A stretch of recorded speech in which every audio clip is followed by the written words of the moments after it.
Inzu ku Kigali akenshi usanga zimeze kimwe, gusa uyu munsi natembereye Kabeza ahantu hari inzu nziza nshaka kubereka. Ni inzu ifite ibyumba 4 byose biri self contained, nuvuga bifite douche na toilette mo imbere, ariko noneho iteye neza, iteye amabengeza mu buryo isa. Ni inzu iri inyuma yanjye, ni inzu isa neza nshyashya, ifite design iri contemporain kandi iri moderne, isa neza pe. Iyi nzu iri ku isoko kuri $135,000 z'amanyarwanda. Ushobora kuyigurira uyu munsi. Icyo usabwa, reba contact details muri description y'ino video, reka tunazibashyire kuri screen murebe uko zisa, muzihamagareho cyangwa mutwandikiye kuri WhatsApp maze tubatembereze murebe ko inzu mwayegukana uyu munsi. Reka mbereke imiterere yayo.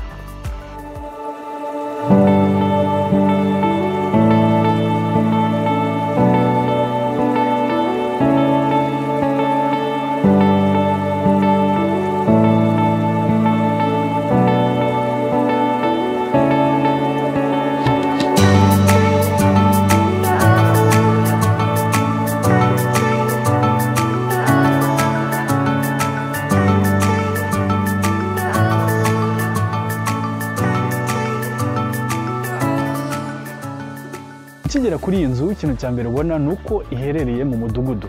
Ni ukuvuga twakoze video gusa mu Cyongereza y'inzu ziri hano, nizo zari muri phase ya mbere. Nimukanda kuri link iri muri zimuni muraza kubona uko isa, gusa tukaba tuje kureba iyi ngiyi. Ni inzu ziri muri phase ya kabiri. Iyi phase bayikoze neza kuko amakosa yabaye kuri iriya, nubwo nta makosa menshi yari ahari, yagiye akosorwa kuri iyi ndetse banahindura design mu buryo ibereye ijisho. Ukigera kuri iyi nzu rero, ikintu cya mbere ubona ni uko izana na parking y'imodoka ebyiri.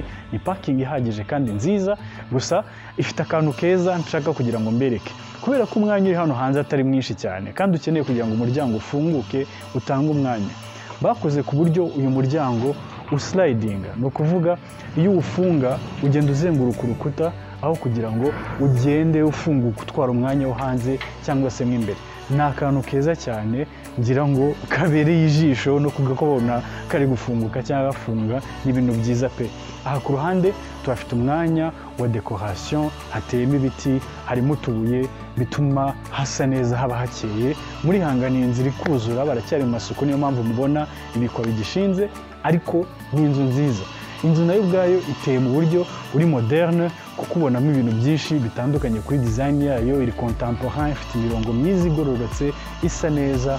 Dufite accent yayo nkuru, ni iki kirahuri kizamuka kigera hejuru, gituma imbere haba harimo urumuri ruhagije kuri level zose, kandi bikanagaragara neza uri hanze.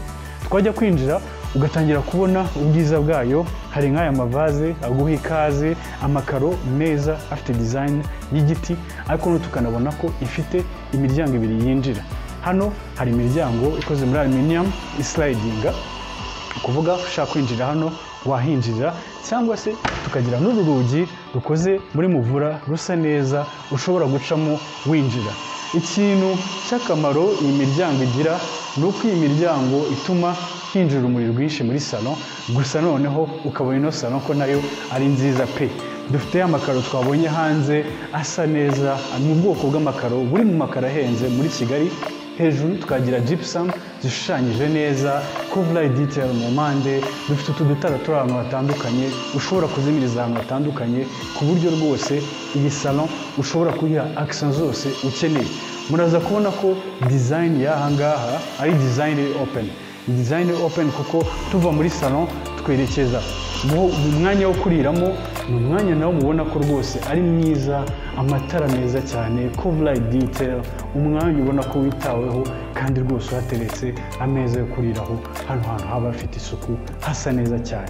Dufite backsplash hano ikoze mu ibuye rya marble, isa neza, ndetse n'aha bari gukoramo utubati ushobora guterekamo ibirahuri, tukaba dusa neza cyane. Iyo twinjiye hano niho dusanga igikoni. Ni igikoni gifunguye. Nanone murabona ko byandi navugaga rwose, ibintu byose biri mu nzu biri moderne kandi mu buryo bwiza. Ni igikoni gifite ibyo wakenera byose, utubati twinshi, ndetse n'uturere hejuru ntazi ukuntu abantu tureshya bahagera, ariko n'utubati twiza. Tukagira ibuye rya granite ry'umweru hano hasi, tukagira ishyiga ryayo ryubakiyemo, ndetse tukagira n'iyi sink cyangwa se lavabo y'imyanya ibiri, ndetse ifite na robine isohokamo kugira ngo uri koza ibintu ntuyiturune cyane ahubwo aka kanwa ukajyane aho kagomba kujya. Hari no basize umwanya wa frigo, hano basigamo umwanya wa micro-ondes ndetse na oven yawe, ku buryo ibintu byose urabona ko hano rwose byitaweho kandi bigakorwa neza. Utubati ntugarutseho ni twiza kandi ni twinshi, ku buryo umwanya wo kubikamo ibyo ukenera mu gikoni rwose uhagije. Si ibyo gusa ariko n'ahangaha dufite igikari, ni igikari cyiza, ngira ngo murabona ko hano hari annexe, na annexe ifite douche na toilette kuri uru ruhande. Hano tukagira umwanya w'igikoni, hano tukagira umwanya w'icyumba cy'umukozi, hejuru hariyo beton niho bazatereka ikigega cy'amazi. Murabona ko rwose buri kintu cyose kiri hano mu myanya isangiwe cyitaweho kandi neza cyane. Structure y'inzu ifite ibyumba 4 byose bi self contained. Hano hasi tuhafite icyumba kimwe kiri self contained, hejuru tukagira ibyumba 3. Kambereke uko icyaha hasi giteye. Kwinjiye muri iki cyumba murabona ko rwose iki cyumba atari gitoya habe na gato, ni icyumba cyiza gifite ibyo wakenera byose. Imyanya yo gucomekamo muri iyi minsi ni ngombwa kugira ahantu hatandukanye ho gucomeka, kuko ufite amatara yo ku gitanda, telefoni, ucomeka laptop, ucomeka ibintu byinshi cyane bayirayishize rero. Ndetse n'aha tukagira akabati kubakiyemo. Murabona ko iki cyumba cyisanzuye, gusa gifite na douche na toilette kandi nabyo biri hano hafi. Iyi douche murabona ko ikoze neza, inzira cyari kubakwa, niyo mpamvu banaburaho miroir, ariko murabona ko nk'aka karavabo ni keza, kari minimalistic. Tukagira rya buye rya granite ndetse n'umwanya wo kubikamo udukoresho dutandukanye. Hano tuhafite toilette ndetse no ku ruhande tukagira umwanya wo kogeramo rwose ufunze neza, ku buryo bigaragara ko nta kibazo, amazi atasakara ahantu hose, ahubwo yaguma aho kogera neza cyane.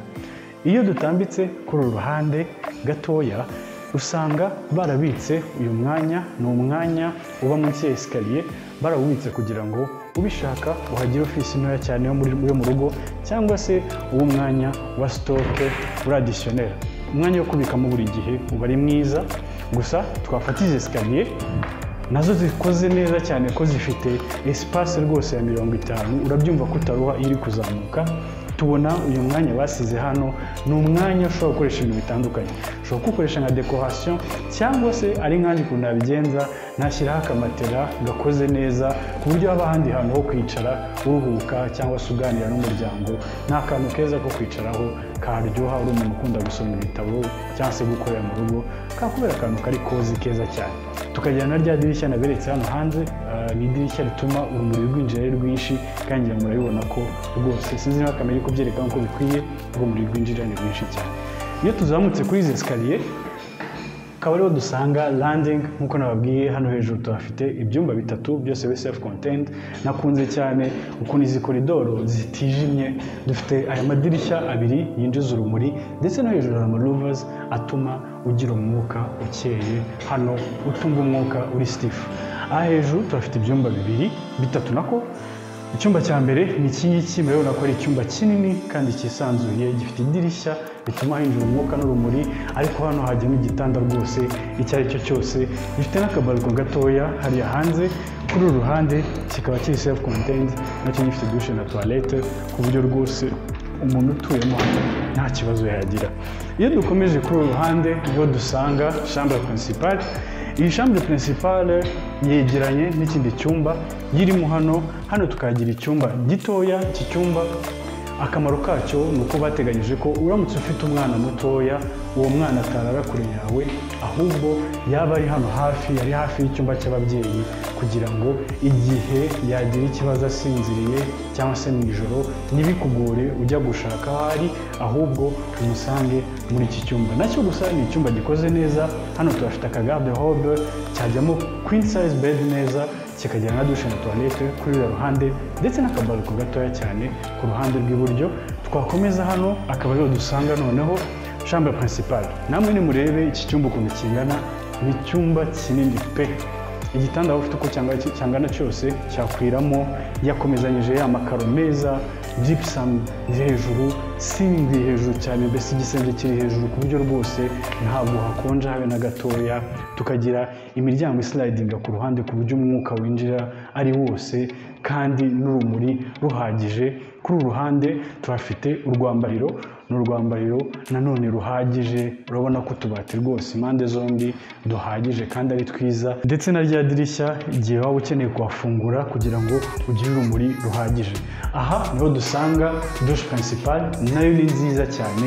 Dufite double vanity kuri uru ruhande, umwanya wa miroir nubwo itarajyaho, noneho tukagira na ya granite n'utubati. Urabona ko iyi douche ipanze neza pe. Hano tukagira umwanya wo kogera. Impamvu muri izi video nkajyamo ni ukugira ngo mbereke ese muri hano mwakwisanzura bingana iki, nagira ngo mubone perspective harimo umuntu uko hangana, kugira ngo basibahe ishusho yuzuye y'umwanya uko ugiye ungana rwose. Urabona ko iyi douche ari nziza, ndetse iyo dukomeje hano dusanga toilette iri kuri uru ruhande.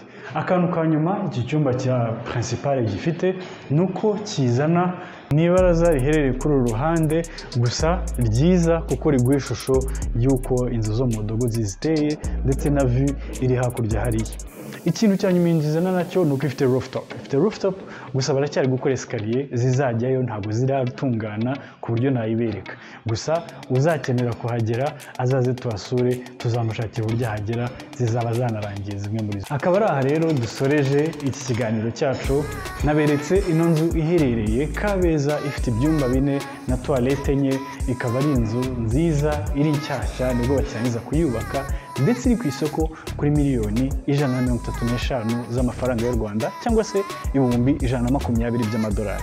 Iyi nzu iri mu mudugudu, iyi nzu ni nziza, yabera kuba inzu wagura kugira ngo ikodeshe, cyangwa se kuba inzu watuzamo umuryango wawe, kuko iri ahantu hafite umutekano, iri ahantu hatuje kandi heza. Ukaba rero wayigurira. Uramutse ushaka kuyisura watwandikira kuri contact ziri kuri screen y'ino video, cyangwa se muri description hariyo details zose na website, aho ubona details zose zerekeye ino nzu zunganira iyi video tumaze kubakorera. Mbibutsa ko uramutse uri mushya hano wakora subscribe cyangwa se ukanayikinga, ndetse ukanatubwira muri comment uko ino video wayisanze, kuko turacyari bashya kuri channel y'Ikinyarwanda, dukeneye kwikura kugira ngo ibyiza nk'ibi tujye tubibereka buri munsi. Nakagaruka kuri Quick Homes Rwanda, naho ubutaha.